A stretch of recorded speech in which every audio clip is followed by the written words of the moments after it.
ये महामारी का रूप डेंगू ले चुका है। टाइफाइड बड़ी संख्या में लोग मर रहे हैं, जाने जा रही हैं। स्वास्थ्य विभाग सोया हुआ है और ये आंदोलन, ये जो प्रोटेस्ट है, इसको कैसे आगे लेकर जाया जाए। हम लोग आज यहाँ पर चेताने सरकार को आए हैं, डेरा डालकर बैठे हैं और हमारी मंशा यही है कि जो मनमानी प्राइवेट हॉस्पिटलों की चल रही है, इसके साथ साथ जो आप सरकारी संस्थाओं में देखेंगे, वो सरकारी संस्थाएं जो लोगों को स्वास्थ्य दे सकती थी, बेहतर कर सकती थी, इन लोगों ने इसको आगे नहीं लेकर जाने का काम किया और हम लोग इसके खिलाफ आज यहाँ पर धरना दे रहे हैं, प्रोटेस्ट कर रहे हैं। कोशिश ये है कि इस धरने को जो यहाँ के प्रशासनिक लोग आएंगे उनसे बैठ के बात करेंगे, वार्ता करेंगे, तब इसको आगे लेकर जाएंगे। आपको आयुष्मान कार्ड से, अभी आयुष्मान कार्ड के लोग यहीं पर थे, जिन आयुष्मान कार्ड की आप बात कर रहे हो, उस आयुष्मान कार्ड से अगर लाभ किसी को नहीं मिलेगा तो आयुष्मान कार्ड का फायदा क्या है। आयुष्मान कार्ड आप कितने भी बना लीजिए, अगर लोगों को लाभ नहीं मिलेगा, लोगों को मदद नहीं होगी तो उसका कोई फायदा नहीं है। हम लोग अभी प्रशासनिक अधिकारियों से बात करेंगे, चाहे आयुष्मान कार्ड के नाम पर धांधली चल रही हो, चाहे सरकारी अस्पतालों में CSC हो, PSC हो, जिला अस्पताल हो, मेडिकल कॉलेज हो, वो रेफर सेंटर हमारे मेरठ का मेडिकल कॉलेज है, लोग मरीज जाते हैं, परेशान होकर उल्टे चले जाते हैं, उन सबको लेकर आज हम यहाँ पर धरना दे रहे हैं। सारे तरीके का आयुष्मान कार्ड में भ्रष्टाचार है, लोगों के कार्ड लगा दिए जाते हैं, पैसे यहाँ खुद जांचें चल रही हैं कितने अस्पतालों की, यहाँ पर ऑपरेशन कोई करता है, डॉक्टर का नाम किसी और का होता है। किसी अस्पताल में प्राइवेट में पूछिए, वहाँ पर आपको मिलेगा कि क्या नाम, वहाँ पर जो स्टाफ होगा वो पूरा ही नहीं होगा, डॉक्टर्स पूरे नहीं होंगे और सुविधाएं पूरी नहीं होंगी, तो कैसे ये चीज़ चलेगी। हम लोग निश्चित रूप से इनके खिलाफ जनता के साथ खड़े हैं और इस लड़ाई को आगे बढ़ाएंगे। अब ये चल रहा है, प्रशासनिक लोग आएंगे, अपनी बात करेंगे, वार्ता करेंगे, उसके बाद आगे। ठीक, वो चीजें किसी से छिपी नहीं है। मेरा नाम रमन सिंह है, मैं भारतीय किसान यूनियन बावता से युवा प्रदेश अध्यक्ष हूँ। आज मेरठ आए यहाँ पे धरना क्या मामला है? दो सबको पता है कि गरीब आदमी की, एक किसान आदमी की एक मांग होती है, खाना, भोजन, चिकित्सा। यहाँ पे इस सत्ता में, इस विभाग में, चिकित्सा में किसानों को और बिल्कुल गरीब लोगों को, पीड़ित लोगों को कोई सुविधा, कोई उपचार, कोई भी कंट्रोल इस पर सरकार का नहीं है। यहाँ पे धप्पल चल रहा है, यहाँ पे वो सब समस्या है जो एक आम आदमी को होनी चाहिए। इसमें गरीबी नहीं, बड़े लोग भी परेशान हैं, लाइन में लगना पड़ता है, समय पे दवाई नहीं है, डॉक्टर नहीं है। और हमारी मांग तो सिर्फ ये है कि इन लोगों का उपचार समय से हो जाए, सही सुविधा हो जाए, सही डॉक्टर द्वारा हो जाए। यहाँ पे जो लोग अभी सीख रहे हैं उन्हीं को डॉक्टर बनाकर बैठा दिया जाता है, इसलिए लोगों की मौत हो जाती है। तो सही डॉक्टर का और सही लोगों का अगर कमांड रहेगी तो सही यहाँ जिम्मेदारी से काम होगा। चाहे किसी भी हॉस्पिटल में सुविधा हो, किसी भी हॉस्पिटल में उपचार हो, चाहे 5 स्टार हो, 3 स्टार हो या छोटा एक क्लिनिक क्यों ना हो, यहाँ पे हम चाहते हैं कि एक गरीब लोगों के, किसान की फ्री में इसकी सुविधा हो और फ्री में उसका यहाँ पे आश्वासन दिया जाए।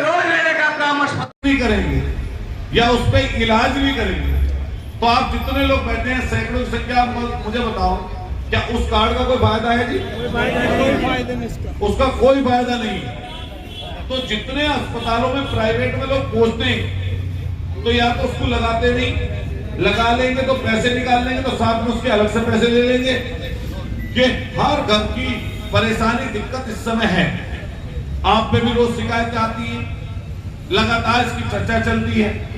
और हम जो आपसे वार्ता कर रहे हैं, ये कोई आपका अपमान करने के लिए डॉक्टर्स का नहीं आप वार्ता कर रहे। जो हमारा लोग अपमान कर रहे हैं, हम उसके विरोध स्वरूप भी यहाँ पे हैं। साथ साथ वो जन समस्याएं जो लाखों लाख लोगों की हैं, उसको लेकर हम आपके बीच में। और मेरा आपसे कहना है, तर्क है हमारा, कि आप इसके लिए अपनी एक कमेटी गठित करिए। जो अखबारों में चीजें छप रही हैं, जो अखबारों में चीजें छप रही हैं, वो तो बहुत गिनी चुनी है। उससे जो अगर लोगों की असलियत आप देखोगे तो वो तो बहुत बड़ी संख्या है लोगों की बीमार की। इसके बाद हम अगर प्राइवेट हॉस्पिटल की बात करें, तो प्राइवेट हॉस्पिटल में मैंने आपसे एक सूची मांगी थी, आपने दी क्या? आप उस दिन यहाँ पे नहीं थे, बाहर थे। इसके बाद पढ़ाना भाई, उस दिन आप बाहर थे, तो यहाँ पे आपकी बाकी टीम बैठी थी। मैंने मुश्किल से 8-7 लोगों की फाइल सी दिखवाई, और जैसे ही 8-7 लोगों की फाइल निकलवाई, तो आप सोचो उनकी सिफारिश आनी शुरू हो गई। सिफारिश किस चीज की? कि साहब हमारे को बकस देना। हाँ भाई, बकस किसने लेना है? तो तुम तो लोगों को मार दे रहे हो। भाई तुम तो लोगों की जान ले रहे हो, स्टाफ पूरा नहीं है, डॉक्टर कोई और, और ऑपरेशन कोई और। तो फिर क्या बताओ, बात सही है ना झूठ का मुझे कैसे बताओ यार? आपके पास सबके बात आती है तो बातें। तो हमारा अपना कहना यह है, हमें इस धरने की जो इसलिए आज पड़ी है, पहली बार हो रहा होगा सीएम ऑफिस में, पहले नहीं हुआ है, और हमने इसलिए किया है यहाँ पे कि आपकी जो टीम है सजग हो। आप प्रहरी हैं 50 लाख लोगों के इस जिले के, सिर्फ आपकी जिम्मेदारी सरकारी अस्पतालों की नहीं है। ये जो लूट और धक्कामारी चल रही है अस्पतालों में, कहीं जांच के नाम पर, कहीं मेडिकल स्टोर अंदर चल रहे हैं उनके नाम पर, हम निश्चित रूप से आपको बता के जा रहे हैं चीज। आज आप हमसे कोई ऐसा वादा करेंगे जो 5 दिन के अंदर पूरा होगा तो ठीक है, नहीं तो हम लोग उसके आगे बताओ। पूरे अभी जो है ये तो तैयारी है हमारी, ये आप समझ नहीं सकते कितने लोगों ने हमें फोन किया, कितने लोगों ने, चूंकि आंदोलन जन आंदोलन है, प्रत्येक व्यक्ति से जुड़ा हुआ। आप बताओ, आपके घर में मरीज होंगे, परेशानी दिक्कत होंगी। ऐसी हालत हमने देखी कि कोरोना से अभी हमने निकल के आए। बताओ, सब लोग यहाँ पे बैठे, कोरोना की क्रांति हम सब लोगों ने देखी नहीं देखी? अगर आज 100 आदमी इकट्ठे कहीं पर बीमार पड़ जाए, या कोई दिक्कत या दुविधा परेशानी अचानक से आ जाए, तो सीएमओ साहब 100 आदमियों का इकट्ठा इलाज नहीं कर सकते। मेडिकल कॉलेज की और प्यारलाल की यह व्यवस्था है। बताओ, बात सही है गलत है? आप यहाँ पर जितने लोग बैठे हैं, जिम्मेदार है, कोई जिला पंचायत का सदस्य है, कोई एमएलए का चुनाव लड़ा है, कोई जिले का अध्यक्ष है, कोई बड़ा आंदोलन चला के आया, कोई गांव का प्रधान है, कोई किसान सभा चला रहे, कोई यहाँ पे संघर्ष मोर्चे वाले बैठे, हम समाजवादी पार्टी के लोग यहाँ पे बैठे, और हम आपसे यही बात पूछने आए हैं। अभी 1-2 लोगों की आप बात सुनो, फिर उसके बाद आपको पता लगेगा कितनी पीड़ा, कितना कष्ट हम लोगों में है और कितनी जनता इससे परेशान है। अचानक से मैंने 10 दिन पहले आपको बताया था, यहीं पे इनको बता दिया था मैं डॉक्टर्स को कि मैं 10 दिन बाद आऊंगा जी, आपके यहाँ बैठूंगा आप, और इस चीज को हम लोग आगे लेके जाएंगे। तो मैं आपसे बबली भाई, आपके पास भी वो सिफारिश से आती है, हमारे बबली भाई मोदीनगर से हैं, संघर्ष मोर्चा चलाते हैं, अभी 60 दिन तक बड़ा आंदोलन चला, सफलता भी उसमें पाई। मैं शत्रु संपत्ति का, मैं बबली भाई से कहूंगा आप अपनी बात रखें, इससे संबंधित कुछ चीजें सीएमओ साहब बैठे हैं, एससीएमओ बैठे हैं, इनको सबको शेयर करें। मनोज जी, आप प्रेगनेंसी का टाइम शुरू हुआ तो शुरू से सारे ट्रीटमेंट, सारे रूटीन चेकअप, सारी जांच हयात हॉस्पिटल में डॉक्टर बुशरा असलम के चल रही थी। 18 अगस्त की सुबह पेन डिलीवरी की वजह से उसे हॉस्पिटल में एडमिट कराया डिलीवरी के लिए। सुबह जो है डॉक्टर ने बोला, डॉक्टर बुशरा असलम ने, कि सीजेरियन करना पड़ेगा, बड़ा ऑपरेशन करना पड़ेगा, नॉर्मल डिलीवरी नहीं हो सकती। हम लोगों ने सहमति दे दी कि ठीक है, आप डिलीवरी कर दीजिए, बड़ा ऑपरेशन कर दीजिए। बड़ा ऑपरेशन से बेहतर हो गया। ऑपरेशन होने के बाद हमें बताया गया 6.5 पॉइंट ब्लड है, जबकि ऑपरेशन के लिए 8 यूनिट ब्लड, 8 पॉइंट ब्लड होना चाहिए, कितना होता है। उसके बाद हमसे 2 यूनिट ब्लड मंगाया, हमने लाके दे दिया। उसके बाद पेशेंट की हालत खराब होने लगी। सीएम साहब, हालत खराब होते होते हम गिड़गिड़ाते रहे, सब परिजन स्टाफ के आगे गिड़गिड़ाते रहे। भैया डॉक्टर ऊपर रहती है कि बाहर नहीं रहती, डॉक्टर साहब को बुला लो, देख लेंगे, मरीज की हालत बिगड़ रही है। स्टाफ हमसे कहता रहा कि नहीं, कुछ नहीं होगा, कोई दिक्कत की बात नहीं है, इस तरह की स्थिति होती है, होता है। हमने सोचा चलो होता होगा, लेकिन जैसे जैसे हालत बिगड़ती रही, हम रिक्वेस्ट करते रहे, मगर कोई सुनवाई नहीं हुई। डॉक्टर बुशरा असलम ऊपर से उतर के नीचे नहीं आई, करीब 3 और 3.5 घंटे। छोटी बहन मेरी बिगड़ती, तड़पती रही, परेशान होती रही, हम लोग मतलब खुशामद करते रहे, हाथ जोड़ते रहे, भैया दिखा दो नहीं है। जब डॉक्टर बुशरा, एक सबसे बड़ी समस्या ये है कि कोई भी ऑपरेशन, हमने देखा कोई भी ऑपरेशन होता है जाकर, तो मरीज को ओटी से निकाल के आईसीयू में रखते हैं घंटे 2 घंटे के लिए।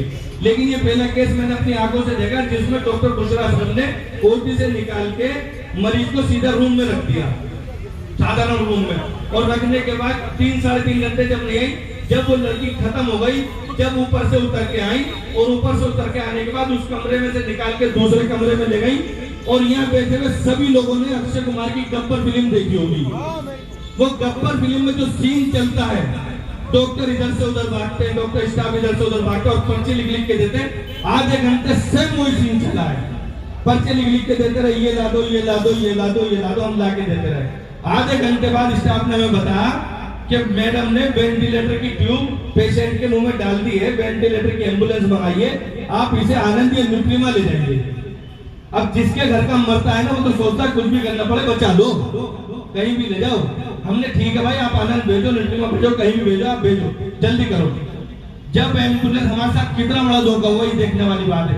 जब एम्बुलेंस वाला आया, हम तो कहेंगे खैर उसका जो है मतलब ईमान जिंदा था, उसने जो है हमें खुद उसके हॉस्पिटल के मैनेजर ने उसे ले जाके हालांकि मैनेज किया, उसने फिर मेरे कान में आके एम्बुलेंस वाले ने भी वो जिंदा होगा, इनके रिकॉर्ड में होगा किस एम्बुलेंस को बुलाया था, उसने मेरे कान में आके खुद कहा कि भैया ये मुझसे चाहते हैं मैं इसे मरी हुई लड़की को कहीं और ले जाके शिफ्ट कर दूं, लेकिन मैं ऐसा करने का नहीं हूँ, ये लड़की खत्म हो चुकी है, इसका हार्ट काम नहीं कर रहा। मरी हुई लड़की को कहीं और शिफ्ट करना चाहते थे।